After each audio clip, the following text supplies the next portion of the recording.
All right, so welcome everybody to this video. My name is Luis Bedoya. I am a local real estate agent in Florida, and today I brought Austyn Shuman. We're going to be doing a video series for you, people that are interested in getting into the short-term rental business. Today we want to talk about the top 10 things that we think you need to know, and I'm going to let Austyn introduce himself.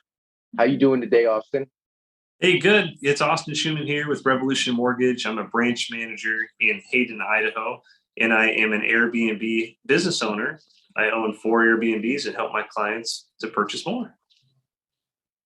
So you are in Hayden, Idaho. It's what is it? 9 a.m. What time is it there? 7 a.m. Yeah, it's like 7 a.m. The sun's still coming up right now. Okay, it's 10 a.m. here in Florida, guys. We wanted to just make a conversational video, give you the top 10 questions and things that we think you should be aware of. If you have any questions throughout this video, make sure you leave them in the comments below. Reach out to Austyn. Our contact information will be posted on the description of this video. Make sure you like and subscribe. And I know people are going to skip a lot through these introductions and things like that, but I just want to make sure you understand Austyn is somebody that has the experience, the skin in the game, and it's also a mortgage lender, a loan officer. So it's, to me, somebody that it's great to talk to and just get their ideas, get some of his experience. All right, so what do we have in the list for today, Austyn? What's the first topic? So on our top 10 list, we have location as number 1. And I think that's probably our most important one is location, location, location. If you're to close your eyes and think really hard, vacation, vacation, vacation, 9 out of 10 of my clients think the same thing. They're thinking beaches. And The so Dominican Republic. What's that? And the Dominican Republic. Yeah. The Caribbean. No, I get you. The ocean, the water. Yeah, beaches, water, the sun, with a combination of those things, that's kind of how I found your area in Tampa, that Largo area especially. But yeah, if you could be 15 minutes from a beach, 25 minutes from an airport, and you got a 3-bed, 2-bathroom home with some amenities, you're going to do well in an area. That's just the easy formula behind it. So yeah, definitely having a proximity to water, it's going to be a key aspect. Or you want to make sure that you have amenities that will provide you with a year-round seasonality. That way, there are people visiting your Airbnb every month of the year. That's extremely important. And that usually comes with areas that are close to the sea level where the temperature is going to have some sort of a regulation, right? All right, so now continuing with that location thing. All right, it's an amenity, right? We're talking about water. It could be a mountain, it could be a lake, it could be a river, whichever one it is.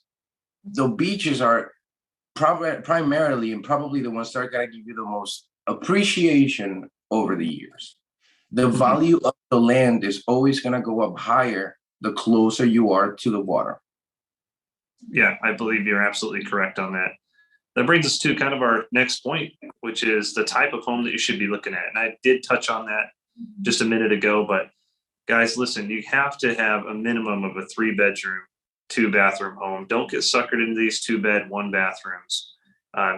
You can have up to 4 guests per bathroom. So if you got a 3-2, you can have up to 8 guests staying in that Airbnb. And the more guests that you have staying there, obviously, the more money that you can bring in from your Airbnb. Another thing that you want to really look at, if it's not just our area, any area, is you want to look at your competition and what amenities that they have. I have a way to look that up for you. And what I can do is research how many homes have pools in your area that are Airbnbs. And let's say we find that 13% of them have pools. Well, guess what? You should probably have a pool. Or 9% of them have a hot tub or a game room or some other amenity that you want to stick out a little bit in the competition. You definitely can look at those and add those to your portfolio, add those to your homes that you have. For me, it was under $500 to put a home gym in one of my homes. And if that's the reason why I get 2 more bookings a year, well worth the money. Right. So you're making sure that your Airbnb is specific, it's unique, and we found out that there's a great way to do that here in our area, at least, which is by having a pool, having a gym in the garage, and having a jacuzzi that you can use. It's a standalone, above ground jacuzzi. You don't have to build it into the house. But hey, what's important about this? We've covered the fact that you want to make sure your property is going to be located in an area with good seasonality, with great amenities. You're going to come into a house that has a minimum of 3 bedrooms, 2 bathrooms, and potentially a pool. Now, why are we going with this type of property? We could have just, pick a bungalow, a 2 bedroom, or 1 bathroom, but we're specifically at this price point and style of home because how much are we making with this style of property, Austyn? Those kind of properties are making about 30% margins. And to put that in perspective for you, my best home right now, it's a 4-bedroom, 2-bath, and it's done 85,000 year to date, and it's profited over $35,000 in profit.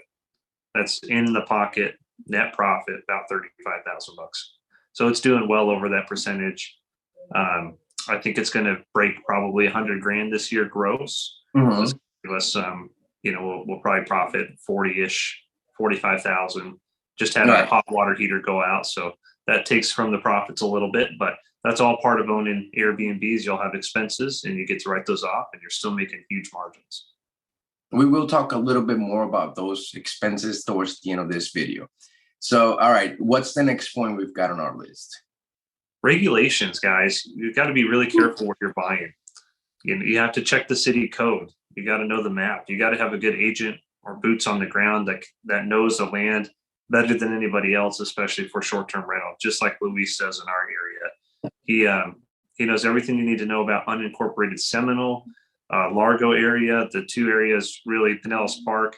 Those are the 3 areas really that is the good concentration of Airbnbs for us. Without a bunch of regulations. Another thing you want to look out for is HOAs. Just because they allow for short-term rentals now with their current HOA doesn't mean they're going to allow for short-term rentals later. So you need to be looking at non-HOA communities. Right, and they could be also called POAs, guys. Sometimes we don't know. So it's called HOA. For those who don't know, it's homeowners associations. Everybody gets together and they make decisions as to what should be done in their neighborhood. So somebody doesn't like what you're doing with your Airbnb, or they had a bad experience, something happens, they just simply don't like the Airbnb, they could potentially stop you from being able to use that property even after you purchased it and closed on it. So it's either a HOA, a POA, power of attorney, attorneys as well. But we have the city regulations, we have the regulations of your county as well. You will have to get a license. You have to register your property with the city that you're going to be doing this into. But let's just take it into a general scale. If you were to do this in Texas, or if you were to do it in Idaho, bottom line is you want to make sure that your regulations are good. You want to make sure that your county is okay with it, your state is okay with it, your city is okay with it, your neighborhood is okay with it. And as crazy as that sounds, we already have the specific locations where we know we're going to have a good future with Airbnb and also an excellent appreciation. So we're going to move on to the next one. But hey, guys, if you have any questions, always make sure you call us. Make sure you reach out. We're helping investors all over the United States make good investments and decisions, whether or not that you're going to be purchasing a property with me or getting your loan to Austyn. Call us. We'd like to help you and become part of your team. We'd love to help you, obviously. And stick around to the end of this video. We're going to go over cash flow and how that's going to help you and your business grow. So our next line item here is insurance. Do you want to take that one? Because that's your expertise on that side. That's a really fun one. All right. So for Florida, because it's really difficult to be an expert at every market, which is one of the edges that I have. I'm the absolute expert when it comes to Seminole and Largo. So I know what properties have been sitting in the market for a while. I know things that I've been able to pick up from different transactions that they go along the month. So when you reach out to me, I got a pretty clear idea of the Largo market. So what are we looking for, guys? We need to make sure that our property has a roof that's younger, 15 years old or younger. The younger, the better. honestly would like to find a house with a newer roof, newer windows, new AC, because it's going to be a lot easier for the insurance company to go ahead and give you a policy for short-term rental insurance. Those are a lot more difficult to get, especially since we had so many insurance companies bail out on Florida. So I've got the company, their name is Brightway Insurance. Feel free to Google them and call them if you need them, or reach out to me. I'll connect you with my associate from that company. We have these associations just to help you, just to be available for you. She's wonderful. Her name is Style. She's going to take care of all your needs. But hey, if you're buying the Airbnb home, make sure it's got a newer roof, newer windows, newer electric. That's utterly important. If you have questions, again, make sure you reach out and we'll take a look into that home together. Exactly. And just let me touch on that real quick. I bought some older homes, some of them that have been remodeled, and I had to learn the hard way, obviously, with updating my panels, making sure there's no PEX piping, making sure my roof age was going to work. So I'm still kind of in the insurance nightmare, if you will, but it's close to the end. It's almost there. So I've learned a ton about the insurance in that specific area, and I can definitely help you guys through that as well. So between Luis and I and our insurance partner, we can get you hooked up with the best insurance down here in Florida. Yeah, we find solutions. We help you find a market and get you to where you need to be. But that's about it. I mean, if you want to get into insurance, we'll do another video in the future and let you have it. Exactly. And that kind of brings us to our next point. Luis, how do we finance these Airbnbs, right? There's a few different strategies that I use. One, obviously, you could purchase it as a second home. As long as you are staying in that second home for 14 days out of the year and you are not long-term renting that, you can use it as an Airbnb. We can also use what's called a DSCR loan, which is a debt service coverage ratio loan. And that allows us to use the projected Airbnb nightly rental income on that property to offset the payment. So for example, let's say your payment's $3,500. If we use the nightly rental schedule on an Airbnb, that's going to come in at, over $3,500. That's going to cover the payment. You no longer need income to qualify for that kind of a loan. All you need is a down payment that starts at about 20% down. So we have a bank statement program as well. We have a ton of different investment programs to help you get into short-term rental Airbnb. I do have the select few that I like to use with my clients. I feel that it gives them the best return on their investment and allows them to not only have cash flow, but to build appreciation over the years to come too. So again, with the financing piece, reach out to me. I can do this kind of stuff in 44 states. I can do commercial loans as well. And some of these commercial properties are great for short-term rentals as well. So again, reach out to me after this video, send me a calendar invite, and we can get on the phone and just discuss your options of where you want to be. So that's what it is. It's a consultation because there's a lot of instruments and ways to finance these deals. We've had clients that they come in with specific financing pre-approval and they think they're going to go in that direction. It turns out we end up picking a different program because it has more benefits for them. So the bottom line here is, if you're interested in buying an Airbnb within the next month or 2 or 3 or 6 or year or 2 years, why don't you just go ahead and reach out, get the information that you need, and at least a sense of direction so you can start planning for that future. That's what we're doing for you here. We're not trying to get you into an application so we can deny you if you're not ready. That's not what we're going to try to do, other than just give you the direction that you need. Does that sound right, Austyn? It does. Yeah. And that's all we want to do is just have the conversation with you, show you our numbers, and show you where you can be, and find the roadmap for your success too, and see where your markets are going to be best at, and what homes you should be looking for, and how much money that you can make on those homes. So just reach out to us. We're easy to talk to. As you can tell, we're just day-to-day workers, right? Just slinging the stuff. So, yep. Well, my Call favorite us. one. My favorite program is that DSCR, I think it is. And again, you are the expert, guys. So if you have questions about the loans, make sure you reach out to Austyn direct. But the DSCR, what I understand is that they're not taking a schedule from a long-term rental, agreement. They're actually using the Airbnb nightly rental to come up with the profits on that home, right? For the rental schedule, yeah. So the appraiser, they'll reach out to me and they'll be like, okay, what are we looking to do for short-term rental? And so I get the comps from them that they were going to use for long-term rental. And then what I do is run those comps through software that gives me a projected short-term rental amount. And I give that to them and I let them make their decision on what that would monthly rent at. And obviously, usually what I come up with is anywhere between $60,000 to $80,000 a year on these properties. And so the payment's almost always covered as far as qualifying. So as long as you have the down payment, you got the funds for closing. Say you have an inheritance and you're only making $3,000 a month, you could still qualify for something like this to get into the Airbnb market, get your foot in the door. Once you have your foot in the door, you're going to be making, $2,000 to $3,000 a month per Airbnb if you got it all set up right. And that kind of leads to our next point. How do you set these up right, Luis?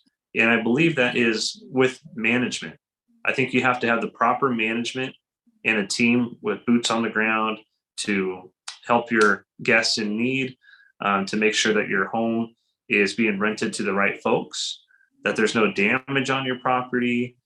You got to have a team together to do your lawn maintenance, pool, all that stuff. So we have access to probably the best management team I've seen around the United States. And they charge a whopping 10% for their service, and they make me a ton of money. So I'm going to recommend them every time, and that's going to be Evolve. And specifically with Evolve, I think Danny at Evolve is amazing. If you need a good contact over there, again, we have her contact information. We love working with Danny, and we can hook you up with her, and she can kind of give you the rundown on either a house that you have existing or a house that you're looking to purchase, and she could help with that as well.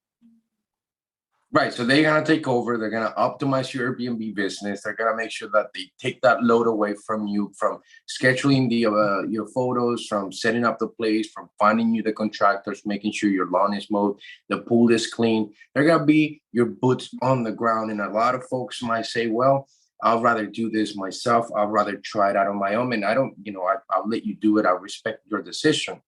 But it requires a level of scalability for you to have 1, 2, 3, 4 Airbnbs making you a good cash flow a month, right? So how are you going to deal with that?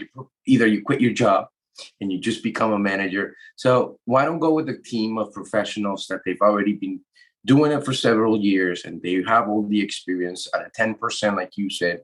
You've had wonderful experiences with them. So if anybody has questions about Evolve, how it works, either reach out to Danny. We'll have that contact information here in this video, or Austyn directly as well if you want to get his opinion as a client too, as a customer. Yep. Yeah, definitely. Reach out to us. We got the tools for you. The management kind of leads us to our next point anyway, which is audience and how we how we're marketing to that audience. So when you're using Evolve, they're running you through a few different websites with your listing. So you're not just on Airbnb.com, but you're on VRVO, you're on Booking.com, you're on Vacasa, you're on Google listings, yep, and you're on Evolve's website as well. So Evolve is where I go to book my stays as a manager because I get a discount as well when I'm booking with another property that is already listed with Evolve. So it's kind of an inside piece that helps you get a discount on your next stay. And why not stay in your competition's homes? Find out what they're doing, see what amenities they have and what you might want to change in your house. And that's where you could really scale your business. Right. So you're having this audience basically that it's coming from all over the world because you're in these platforms that are all over the world, Airbnb, Google listings. Now, what also do we mean about audience? When you have an Airbnb that's renting for less than $200 a night, you do run the risk of running into some, reservations from hell, like some people might call them, some issue reservations. What we have with a 3-bedroom, 2-bathroom, and a private pool, sets this up for a specific audience. So we want to be careful here, not to be discriminating in any way. But what we're saying is our clientele at that price point, it's a lot more satisfactory to work with, right? It takes a lot less, craziness that you get from those other reservations that are below $200. And I lifted, Austyn, I had a gentleman book my Airbnb for $250 a night. He told me he was just going to stay there for a night. He was transitioning from city to city. It turned out that he was a local teenager. He was 18. He was throwing a party. And I ended up having 15 people at my Airbnb and having to knock on their door at 3 a.m. in the morning because I also didn't have a management company helping me. So drove me crazy, made me some money, but we didn't have the pool. We had a 2-bedroom, 2-bathroom duplex. And each unit was pulling about $5,000. And this is not profits. We still had to pay mortgage and, get all the other stuff done. So it was somewhere around $2,500 of profit on each unit, $5K for duplex, multifamily. This was back in 2020. So the market has been kind of growing up and going up.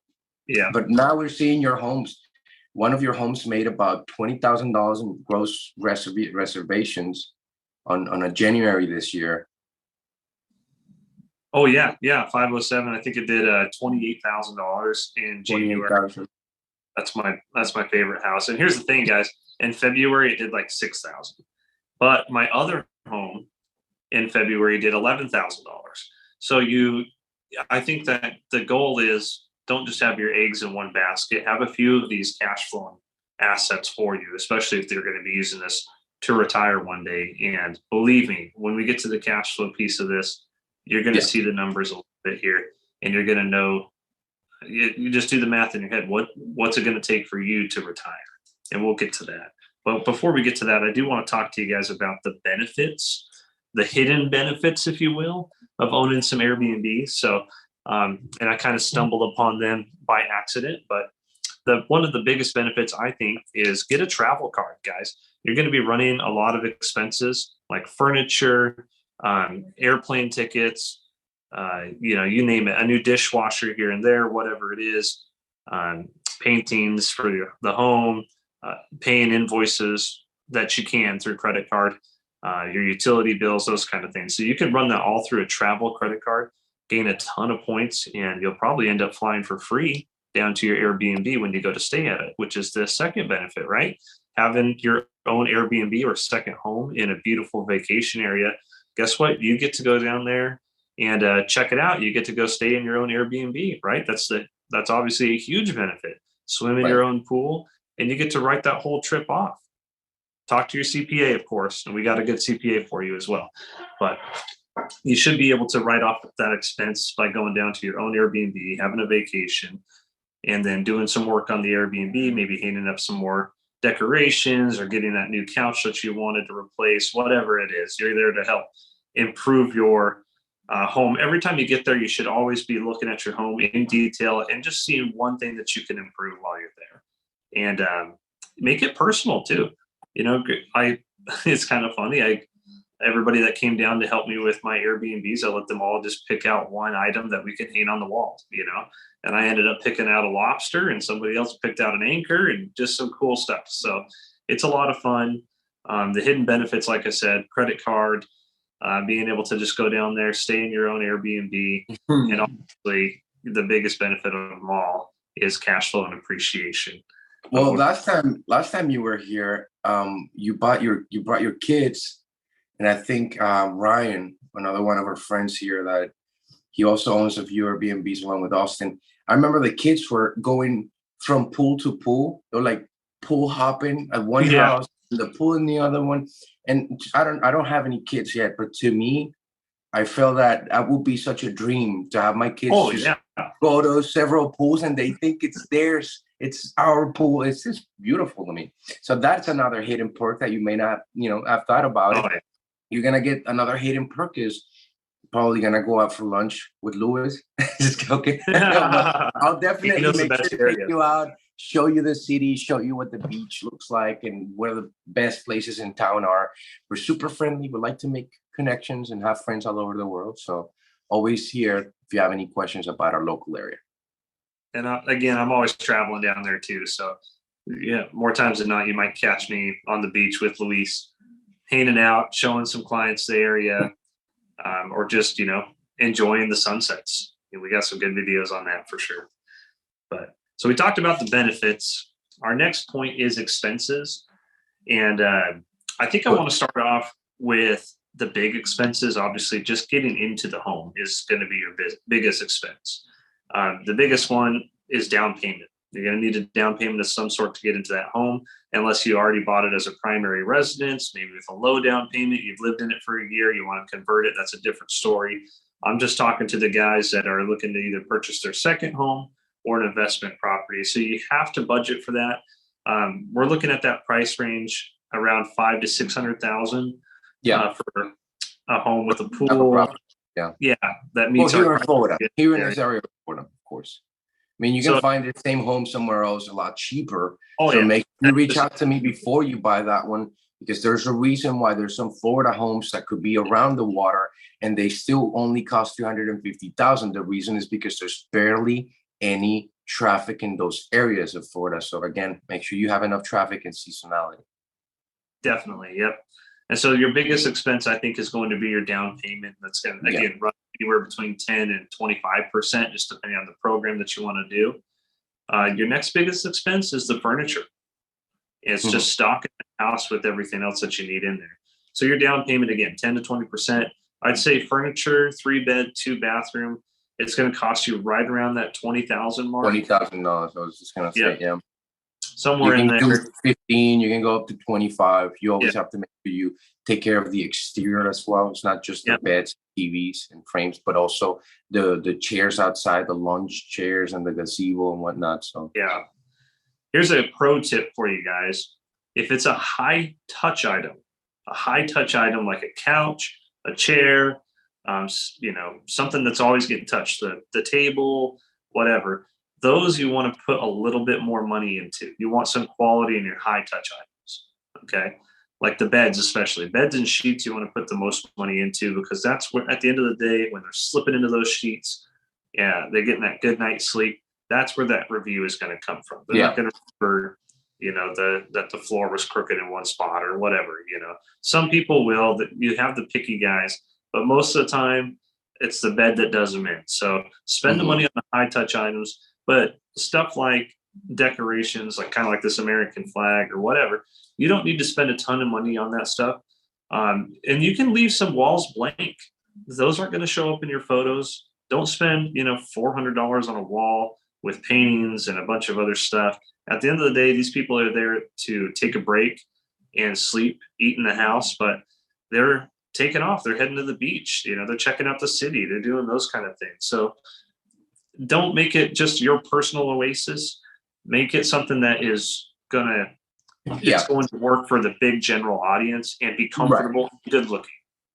So I help a lot of people buy these Airbnbs, and I do have the very aggressive investor that is just looking at numbers. And then, when you have the opposite, which is somebody that's very emotionally attached to the house, it just opens up so many little difficult little stepping stones that now become processes. So they want things to match colors, they want textures to be the same in the house, and this might just end up costing you a lot more money just to get that Airbnb started. So what do I tell my clients that I feel they're going into that more emotional way is look at it as a rental car. You bought a car you're going to put up for rent. It's going to make you great money. Just make sure it smells great. Make sure you have the amenities. Understand that people are going to use it for just a day or two. They're not going to be looking at the we only had 6 cylinders on this one instead of 8. Those little details like, like you said, it's the floor crooked. A lot of people are not going to care about that unless they trip and fall on that crooked floor, right? Yeah. If it's a hazard, you want to make sure that that's taken care of, obviously, and especially tripping hazards. I think we looked at a home, Luis, together that had an entryway with a step off on 2 different sides. And that killed the deal right there. I mean, you cannot fix that without an extensive amount of work. And it's just going to be an all-day trip hazard. and you're going to have reflective tape and everything on that. And it's just wouldn't look good. So that's one house that we just kind of killed it right there, right at the entryway. Yeah, so we you have opened to the just, door. We found out there was a different level. And by the way, I think there's a little bit of a latency or delay. So let me know if it sounds okay. But continue with the expenses. I did want to bring out, guys, we're always adding another. It's somewhere around 1% of your purchase price is going to be your property taxes. Around that same number is going to be your homeowner's insurance for short-term rentals. Okay, we calculate a 10% from the maintenance costs, and we also calculate a 5% from the maintenance and maintenance fees. We're including pest control, pool maintenance. We're including landscaping, right? Electric, internet, water, and sewer. All those things have been included into a calculation. So that's when we're saying profit. Those are the expenses that we've already taken out. Yep. Right. And that also includes the mortgage, by the way, the principal and the interest. So the house is paid, and you end up with $30,000 after you pay that mortgage. Some people think that's what you have to go pay the mortgage with. No, that's after you paid it. Exactly. Yeah. So those expenses, you're going to have expenses. It's just going to happen. You're going to have that dishwasher that breaks. You're going to have that microwave that breaks, whatever. I will tell you, if a guest breaks anything, it's going to be covered. It's covered up to $5,000 with the Evolve, and there's up to $1 million in liability insurance just through the rental agency as well. So, yeah, the guest breaks my couch, for instance. I had that happen to me. Did not blame the guest at all for it. Went to Evolve. I let them know that, hey, it was broken during his stay. They let me pick out my new couch. They reimbursed me for the couch that I picked out, and I got rid of the other one. And I didn't leave a bad review or anything for that guest. They left me 5 stars. So, things will happen. Things are going to break. Don't freak out. This is just a business, right? We're running it like a business. Businesses have expenses. A lot of the time we can get that stuff replaced easily, move on, and keep making some money. It's about the cash flow for sure. And if we're done with expenses, Luis, I can jump right into cash flow if you'd like. Let's do it. But last thing is, like I've had clients tell me, Luis, I can't do this because I don't want to pay for somebody to clean my pool. That is a $1,500 expense a year. You're going to be making $5,000 a month in profit from those homes. So what I'm saying, guys, is if you are concerned about a specific expense before you learn the whole picture of this business, please reach out to us. Please run it by us. We'll be happy to run these numbers with you, show them, present them to you so you can make your own decisions. Exactly. And so with that, let's just dive right into cash flow. Yeah. I know everybody's been dying for the numbers. They want to talk it over a little bit, figure out, hey, how many Airbnbs do I need to retire, right? For me, that number is a lot bigger than normal. It's 25 homes. I think what you could do is look at your current budget and see what you're spending there. If it's $3,000 a month, let's say you make $4,000 a month, you only got $1,000 of cash flow right there, right? In your personal budget. Now, how do you add money to that cash flow? How do you add or replace your income? It's definitely with Airbnb, and not only cash flow, but there's the appreciation to it as well. We'll get into that. So for my numbers here, year to date total with the homes that I have, we've done $192,000 in gross. Okay. How many homes? So people know. So we have 4 homes, and 3 of those are in Florida. One of them we just put on in September. And so there's some expenses with that one, obviously, that aren't going to be paid for this year. It just takes time. It takes about a year and a half to get all your money back. And then from there, it's all cash flow. So what we've profited off of that 192 is $59,742. So that's a little bit over 30% profit margin on those 4 homes. Granted, one of the homes is not with a professional management company, and it only does about $2,500 a month in gross rents. That's a little cabin that I own up here in southern Idaho. And then I have my 3, I call them my star children, my 3 homes down in Florida that make the most money, obviously. And those are right there in the Largo area. I got one in unincorporated Seminole, and I got one in Pinellas Park, and they're all within 15, 20 minutes of the beach, about 25 minutes from the airport. The last thing you want to do, guys, just another pro tip, is fly into your destination and drive an hour to get to your Airbnb. Like, nobody wants to do that, especially going from West Coast to East Coast. So be mindful when you're looking at areas, if it's looking like an awesome dynamite area, the homes are cheap, to ask yourself why. And will anybody go there at all? Yeah. Exactly. You need people to travel there in order for you to make some money on your Airbnb. So 192,000, we did 59,742. So a little over 30% in margin there. For me, that's somebody's yearly wage right there, and the year's not over yet. And so, go ahead. On top of that, I mean, I'm just looking at one of your homes, 507 Shore Drive. It's here on Zillow, right? You paid $490,000 for this home on July 28th, so almost August of 2021. Yep. Okay, so that's 2021. It's been what, a year and a couple of months. The house is now worth, according to Zillow, $640,000. Of course, Zillow is not the deciding factor in our market, but right there, just from looking at this, we're looking at $100,000 to $150,000 in 1 year. Exactly. That is, if you were to go that route and liquidate your investment and just sell out on it. So I do know that you probably have about $500,000 on equity just from the homes that you purchased here.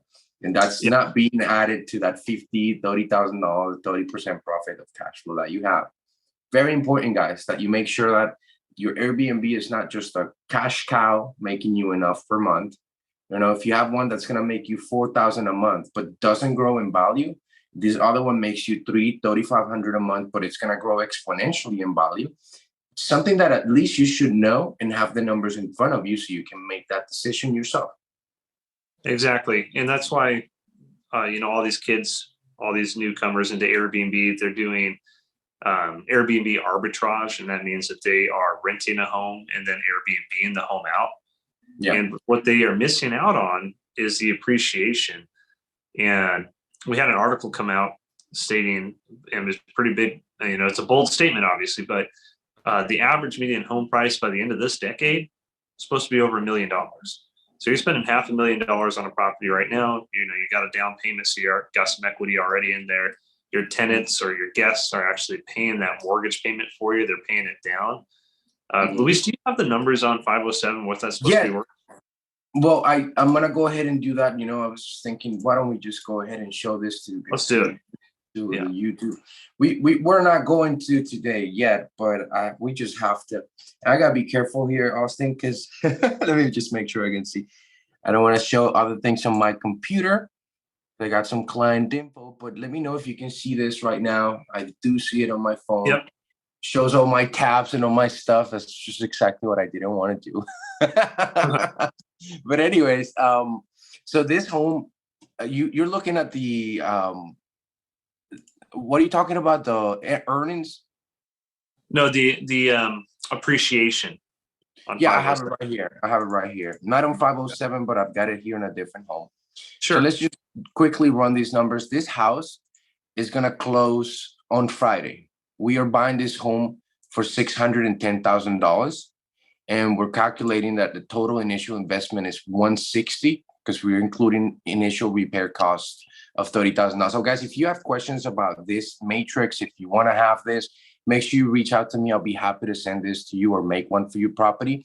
On this home, again, you haven't seen the photos, so here's the address. Make sure you Google it if you want to see photos of the house. It looks incredible. We're estimating somewhere around $15,000 a month of gross income. So this could be less, and we're actually gonna go ahead and change this right now just for the sake of making the video here on YouTube. All right, let's just go ahead and do. This is probably gonna be extremely low compared to what we should be getting on this home. So we're trying to be very conservative. That's why we use a vacancy factor of 20%. That means 20% of the days out of the year the property is unoccupied. We have an annual rent increase every year. You know, the cost of renting that Airbnb is going to be 10% more. And we got an annual appreciation rate right here is at 10%. We also like to do 12%. But if you were to look up at 2020, 2021, 2022 in Florida, our appreciation rate is somewhere around 30%. So we don't go that far. We try to stay in the middle and even below the middle, which is somewhere around 12%. And Austyn, I'm sorry, but I'm going to get there to the appreciation. I know I'm kind of taking over. Real estate taxes, we've got it here, the taxes at $9,000. This is from the county property appraisal, and this is an estimate. It's very likely to be much less than that, but we still threw it in there. Property insurance, property management, repairs and maintenance. Again, remember, this is inflated because supposedly we're going to be making $15K a month, and we just dropped that, right? So expenses, we have water, we have the sewer, we have the electric, landscape. We include the pest control, internet, and the pool maintenance. Okay, so let's go into the numbers. What we really have here is a cash flow window, making 120,000 gross minus the vacancy factor leaves you with about 90,000 to 100K, which is what Austyn is currently experiencing in his properties. We add up all of these expenses that we already put on the other side of the tab on inputs right here at the bottom. And it lists us with a total annual expenses of $40,000. All right, so it's a net operating income here. Again, I jacked up the number, so it's not gonna come up the right way. But let's go here at the analysis so we can see the 15-year analysis. We got year one, and as you can see, the property value, the cost of your maintenance. Every number here is increasing according to the appreciation of the years. So if we go here at year 7, okay, just so you guys are with me. Yep. Right here is year 7. We're gonna go down here. It says you're making 160K. And again, guys, these numbers have been tempered with, so they're not 100% accurate, but we can trust this number right here, which is the property value at the end of the year. How is this being calculated? This is just the property value that we're paying for right now is 610,000 plus the 12% of annual appreciation that we've added to it. And if we follow that trend, we end up the first year at 680 and so on. On our 5th year, we're already at $1,075,000. In a matter of 7 years, it's going to be around 1.3. And this is just staying at 12%.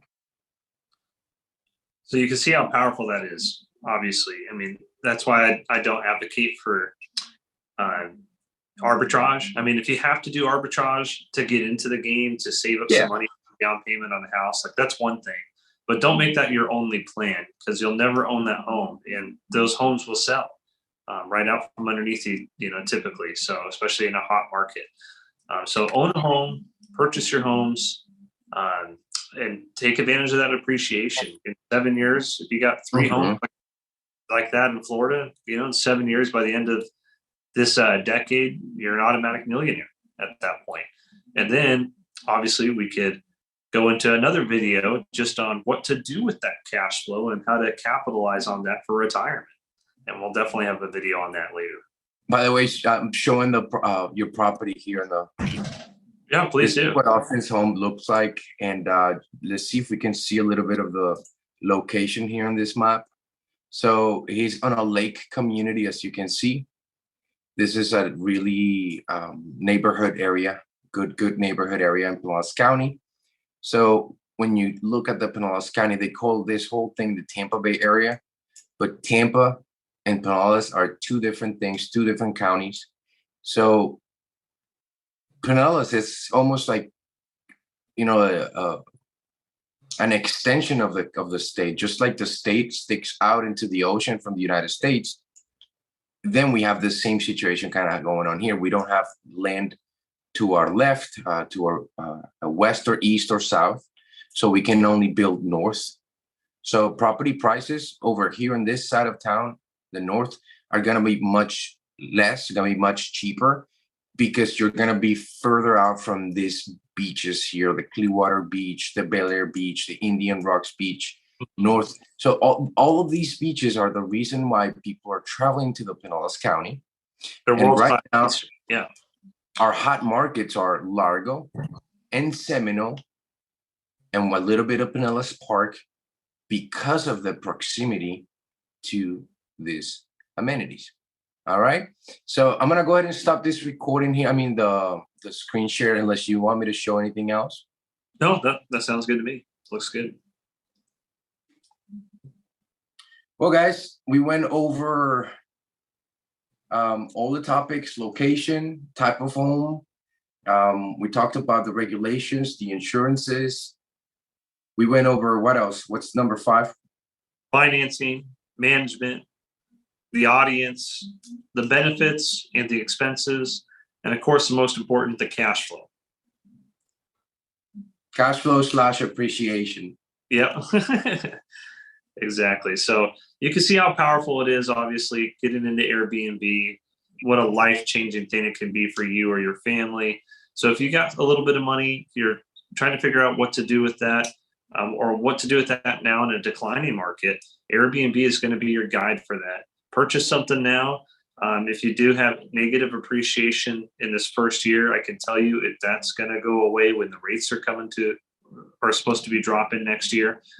So we're supposed to have a slight rate drop by Q1 of next year. And the Mortgage Brokers Association came out and stated that the rates should be under 5% by the end of 2023, which is crazy. So when that happens, you have a lot more buyers back in the market, and that appreciation is going to hop up extremely in our areas. Not only that, Austyn, all of our clients that are currently paying, a higher interest rate once they refinance, you're going to find another $8,000 of cash flow a year in just that rate change, somewhere around that, if I'm not incorrect. So lots of things, guys. This business has a million things we haven't even talked about: security cameras and the setup and the type of materials and just so much stuff, everything. So we're gonna start picking up each single point from this video and expanding. Austyn and I want to continue meeting on a weekly basis and continue feeding all this information to you. But if you're ready to just learn everything and just get connected with the professionals, just reach out to us. Our contact information is going to be in the description below. Again, thank you, Austyn, for being here. I think it's extremely valuable for an investor to talk not just to a mortgage lender that knows all the financing tricks and tips, but it's also someone that's doing this on their personal time and actually running and managing and doing this Airbnb stuff. We're happy that my family and I will be closing on our own Airbnb this week. We bought a beautiful $620,000 2-story home with an amazing pool, and that's going to be on the market soon. So look out for that one, guys. And thank you for watching this video. Make sure you follow Austyn as well and reach out if you have any questions. We'll see you guys on the next one. All right. Austyn, thank you so much again, my friend. Really appreciate you. Yes, sir. Thank you, guys. Talk to you soon. All right. Bye.